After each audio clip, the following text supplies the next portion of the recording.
Pemirsa, penindakan terhadap peredaran rokok ilegal yang ada di Kabupaten Demak ini tentu saja sudah dilakukan oleh pemerintah kabupaten bekerjasama dengan beberapa pihak, termasuk juga yang sudah dilakukan oleh Pol PP Kabupaten Demak. Dan saat ini saya sudah bersama dengan Kepala Satpol PP Kabupaten Demak, Bapak Ridodin, yang akan saya ajak bicara. Kita akan mengetahui lebih banyak seperti apa penindakan-penindakan yang sudah dilakukan dan juga sejauh mana data-data yang ada. Pak Rido, terima kasih sudah bergabung bersama dengan kami. Pak Rido, kalau berbicara tentang peredaran rokok ilegal yang ada di Kabupaten Demak ini, seberapa masif Pak peredaran atau mungkin seberapa besar peredaran yang ada di masyarakat Pak? Sebenarnya peredaran di masyarakat ini kita kan lokalistik ya, lokalistik dari berbagai macam kecamatan juga desa, ada di warung-warung kecil, di pasar juga ya. Ini kalau sampai sejauh ini sampai sudah kita dapati 70.000 lebih batang rokok ilegal yang kita sita dari pelaksanaan operasi pengumpulan operasi dan juga justisi bersama-sama dengan tim DBH CHT dari pihak Bea Cukai dan juga dari tim kabupaten. Berarti sudah dilakukan sudah lama berarti Pak ya dari Sudah berapa lama Pak? Setahun? Kita sudah mulai 1 tahun ini. Kita mulai Februari, kemudian juga Juni Juli kita vakum, tapi ini sudah mulai giat lagi dan nanti Desember awal sudah nanti kita laksanakan yang terakhir nanti. Berarti di tahun 2021 ini operasinya cukup gencar ya Pak ya? Cukup gencar. Kita 1 bulan hampir 6 sampai 8 kali untuk melakukan kegiatan operasi. Target operasinya ke pedagang atau mungkin ke konsumen secara langsung Pak? Atau target operasi kita ke sasaran ke pedagang. Ke pedagang ya? Konsumen kita nggak akan menjerat sampai konsumen karena konsumen ya. Kita kalau biasanya konsumen kan dia memilih harga rokok yang murah gitu ya. Betul. Dia nggak mau melihat itu berlabel dan sebagainya. Jadi target ke pedagang. Nah, pada saat ada operasi tersebut, pedagang yang ketahuan atau mungkin ketangkap tangan menjual atau mungkin bahkan memasarkan produk rokok ilegal itu, alasan utama mereka apa Pak tetap menjual? Alasan mereka sebenarnya rata-rata mereka tidak tahu ya. Kemudian dia akan dari sales itu kemudian memasuk pada mereka itu berlabel dan nggak berlabel. Mau kita aja ada yang berlabel palsu itu kita nggak tahu. Apalagi pedagang ada yang berlabel hampir mirip ya. Kalau nggak pakai alat khusus kan nggak tahu. Jadi pedagang itu rata-rata ya pengen pokoknya menjajakan rokok itu berlabel dan nggak berlabel yang penting laku pada masyarakat luas. Bahkan ini sulit juga untuk diketahui perbedaan antara yang legal maupun yang ilegal gitu Pak.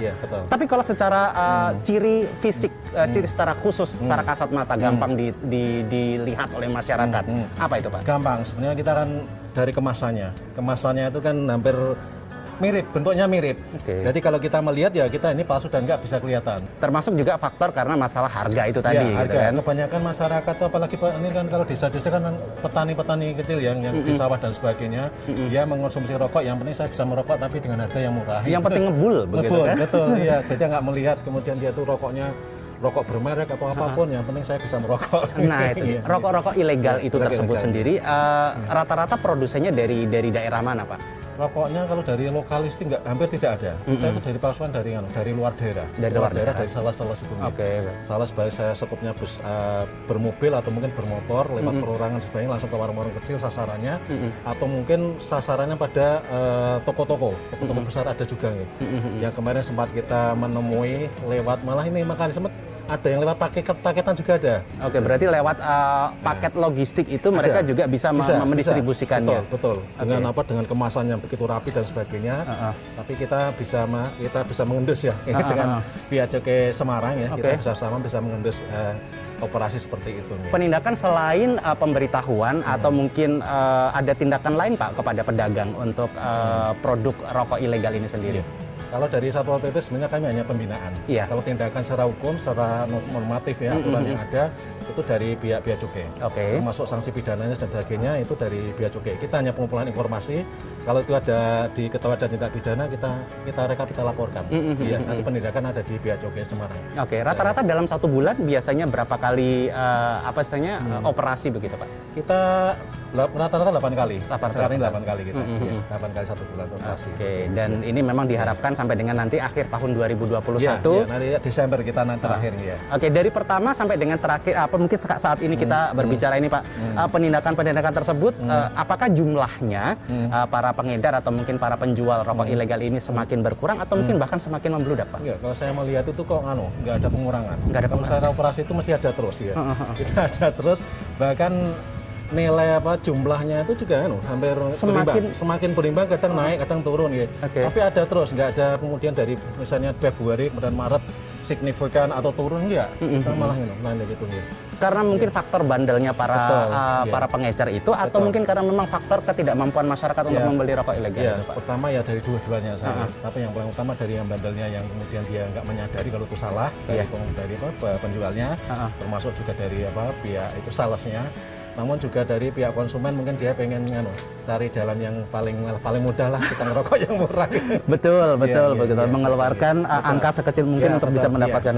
Oke, Pak, dengan kondisi yang seperti ini mungkin terakhir Pak Ridho mungkin bisa memberikan imbauan atau mungkin apa kepada masyarakat ataupun pemirsa yang ada di rumah, Pak. Terima kasih guys. Saya mengimbau pada masyarakat luas khususnya di wilayah Kabupaten Demak tanpa terkecuali di lapisan desa di kecamatan 14 kecamatan ini untuk mari bersama-sama kita jangan mengkonsumsi rokok ilegal. Kemudian kalau ada rokok ilegal yang beredar di lingkungan jenengan semuanya, termasuk di warung-warung kecil, di toko dan sebagainya, segera laporkan ke Satpol PP khususnya ya. Nanti akan kita berikan tindakan juga pembinaan ya. Kalau nanti itu melanggar hukum akan kita laporkan lebih lanjut pada yang berwenang sesuai ketentuan regulasi yang ada. Oke, terima kasih Pak Ridho sudah memberikan informasi banyak mengenai peredaran rokok ilegal yang ada di Kabupaten Demak. Semoga juga obrolan kita kali ini bisa istilahnya membangkitkan atau mungkin bisa menyadarkan masyarakat. Oke, daripada kalau misalnya beli yang ilegal, ngapain nggak yang legal? Kalau misalnya belum ada duitnya, sabar dulu lah nanti. Nggak ngerokok dulu gitu ya. Betul Pak. Pak Ridho terima kasih sudah bergabung bersama kami. Tetap sehat selalu. Ditunggu untuk operasi berikutnya nanti saya akan ikut ya. Amin. Itu tadi pemirsa, saya bersama dengan Kepala Satpol PP Kabupaten Demak. Kita sudah berbicara banyak mengenai penindakan-penindakan yang dilakukan oleh Pol PP Kabupaten Demak terhadap peredaran rokok ilegal.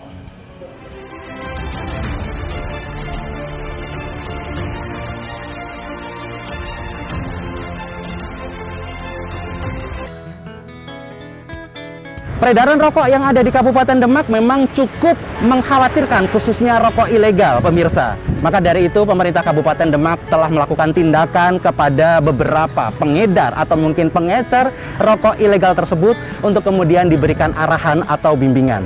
Membutuhkan juga partisipasi dari Anda untuk tidak membeli atau mungkin mengkonsumsinya. Demikian liputan khusus kali ini.